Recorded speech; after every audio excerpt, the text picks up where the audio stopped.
Fala pessoal, bem-vindos. Eu sou o André Pado. Você está nesse momento assistindo Polis aqui no CIA Podcast.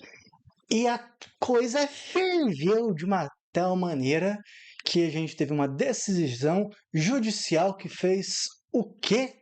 Baniu uma rede social do Brasil. E está banindo toda uma empresa do Brasil por causa aí de uma situação de descumprimento de ordens. Agora, partiu do STF, né, do Supremo Tribunal Federal, pelo Alexandre de Moraes, a ordem de proibição. Mas parece que ninguém avisou um outro superior tribunal que tem por aí. E a gente vai falar sobre isso hoje. Antes de chegar direto ao ponto, quero convidar você para se inscrever no canal, curtir, que o assunto é quente. A gente já fez vídeos anteriores aqui sobre essa questão envolvendo Elon Musk, envolvendo Alexandre de Moraes, envolvendo o próprio Glenn Greenwald. Mas a coisa atingiu um ápice agora, na semana passada. E, nesse exato momento, eu estou sem acesso ao meu X, né, ao meu Twitter. E isso é importante. Você usa o Twitter, ele era um instrumento para você se informar do mundo e tudo mais. Por quê? O Facebook virou um shopping center. O Instagram virou um monstruário, né? Tem só alegria que tem lá, só felicidade, o mundo não é ruim nem nada. A única rede social mais informativa que nós tínhamos era o Twitter, o X agora. Então, e sim, foi uma perda. Que pena que aconteceu. Mas é disso que a gente vai falar hoje, desse que pena que aconteceu. Por quê? Vamos começar do princípio. Parece-me que faltou ao Tribunal Superior Eleitoral tomar conhecimento da determinação do Alexandre de Moraes.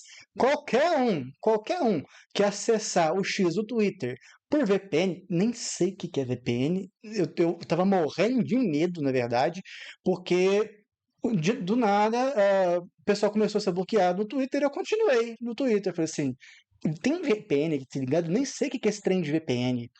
Aí eu falei assim, né? Nossa, eu vou ter que pagar aqueles 50 mil contos. Jesus, que medo. O que está acontecendo? Isso é um dos absurdos da decisão do Alexandre de Moraes.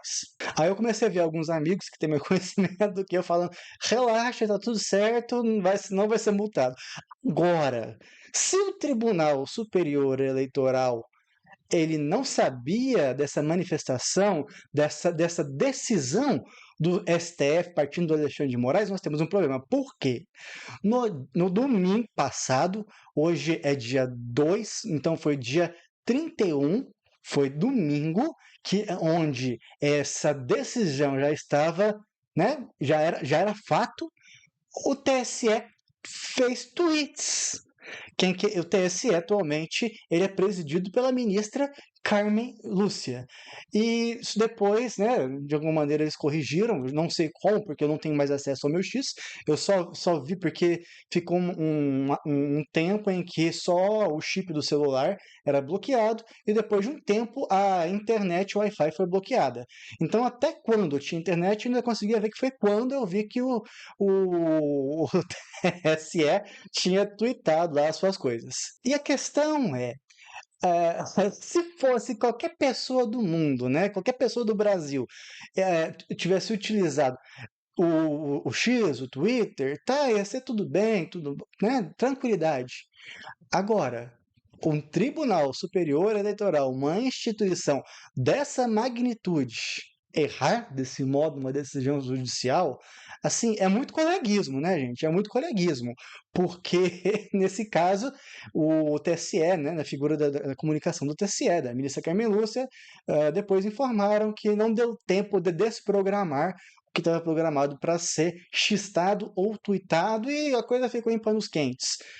Agora, é uma instituição, ela tem que ser cobrada como qualquer outra pessoa tem que ser cobrada. Nós esperamos que, em eventuais, né, deslizes como esse de pessoas comuns, que não têm CNPJ, que têm um CPF, ou mesmo de CNPJs, né, que o bom senso prevaleça desse modo, tal como prevaleceu com o TSE, que as medidas sejam as mesmas para ambas as pessoas, ambas as instituições, Mas isso gerou um burburinho danado. Por quê? A princípio a coisa estava até meio que encaminhada, né? O Alexandre de Moraes ia proferir uma sentença que todo mundo estava esperando já, que era banir o Twitter, o X do Brasil. Todo mundo cantou truco, pensando que isso nunca ia acontecer, e o Alexandre de Moraes bateu o truco. Ele falou assim, tá, fiz, pronto, acabou. Só que depois ele falou assim, olha, se qualquer um tentar usar por VPN ou por outro meio, vai ser multado em 50 mil reais.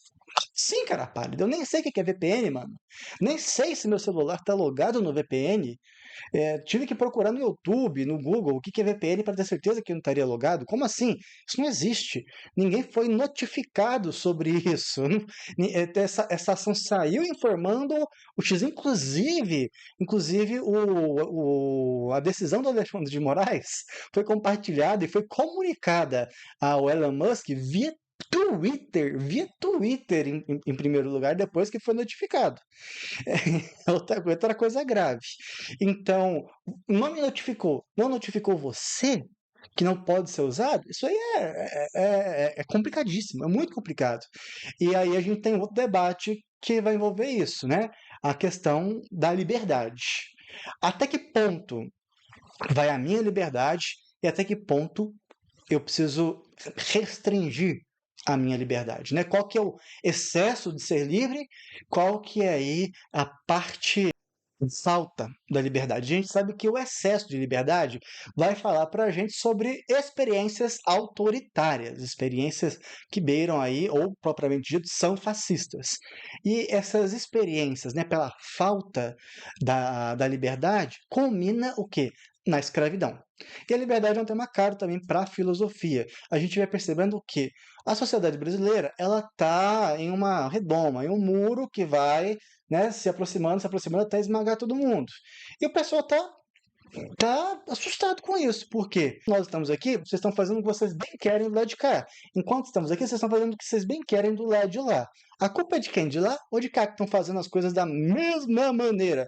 Isso eu falo de direita e falo de esquerda. A responsabilidade primeira sobre isso é das instituições que têm um interesse explícito, objetivo, cristalino de manter as coisas como estão. E mantendo as coisas como estão, nós vamos para as convulsões sociais, os conflitos sociais, e a gente vê que não somente a direita está protestando muito contra essa decisão do Alexandre de Moraes, mas a própria esquerda começa a se fragmentar, começa a se quebrar em torno dessa decisão. Vi muitas pessoas que eu admiro no campo da esquerda, professores, escritores, pensadores, filósofos, falando: gente, nem fascismo de direita, nem fascismo de esquerda. Então, é uma decisão que passa por autoritarismo. O Alexandre de Moraes, ele já está careca com essa questão de autoritarismo. Desde as eleições, ele está possuído por um poder que deveria já ter saído dessa posse desse poder, mas ele se mantém numa posição autoritária e, infelizmente, ele anda fazendo o que faz, que é ameaçar pessoas que estão fazendo debate público de encana, né? Assim, a gente realmente a gente pensa, a pessoa que está fazendo o debate político, autoridade, né? Ou pessoa de grande visibilidade, pode sim falar muitas vezes besteira, mas tem um procedimento legal para se cumprir quando se fala besteira. A pessoa precisa ter acesso ao processo, saber que está processando para se defender. Agora, por exemplo, o Alexandre de Moraes já tomou aí medidas contra pessoas, influencers, políticos, sem o devido processo legal. O que é devido processo legal? A pessoa ser informada da decisão nos pormenores e saber o que está acontecendo.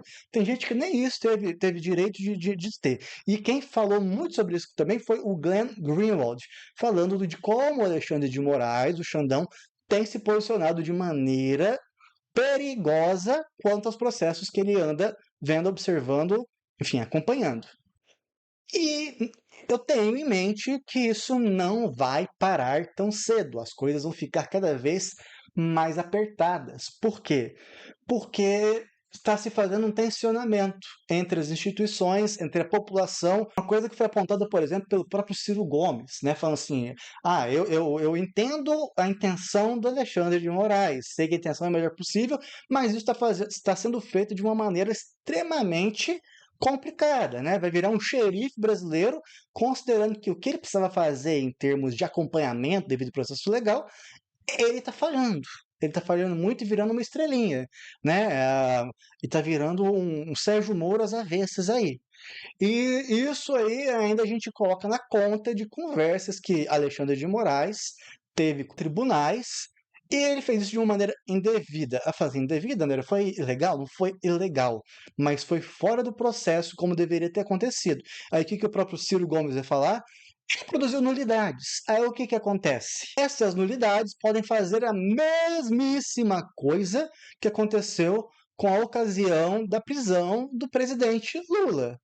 Por questão de nulidades, ou seja, o processo não correu da forma como deveria correr, frágil partindo do Ministério do Sofagin que liberou o Lula baseando-se em um vício dentro do processo. Pode ser alegado também o mesmo vício dos processos em que o Alexandre de Moraes está conduzindo as coisas. E o Glenn não é bobo, gente. O Glenn Greenwald não é bobo, tá longe de ser bobo. Então as coisas podem esquentar para Alexandre de Moraes e esse banimento do X, das contas do Elon Musk, podem ser aí algum tipo de aviso, né, para se ter cuidado com o que vai se divulgar por parte do Alexandre de Moraes. Pode ser algum tipo de aviso. A gente vai ver isso nos próximos capítulos, como é que está sendo esse tensionamento entre o judiciário, as instituições e a população brasileira. O fato é, se a sociedade brasileira não se atentar para reformas estruturais que a gente precisa fazer dentro das nossas leis, nosso legislativo, nosso executivo e nosso judiciário, essas tensões elas vão aumentar cada vez mais até descambar em algum tipo de conflito social, uma situação que a gente precisa a todo custo evitar. Então, vamos dar atenção às coisas que precisam mudar, independentemente daquelas pessoas que digam assim, olha, não tem interesse na mudança. O que tá bom, o que tá agora, tá bom para mim, eu vou ficar aqui, tá certo, não quero que nada mude. Então, isso precisa parar e o Brasil precisa urgentemente de um novo tipo de governança, de um novo tipo de gestão, de um novo tipo de mentalidade para conduzir a sociedade brasileira. De onde vai vir isso, a gente vai acompanhar aí com o passar do tempo. Era isso que a gente queria trazer nesse vídeo. A gente se vê no próximo. Até mais para vocês.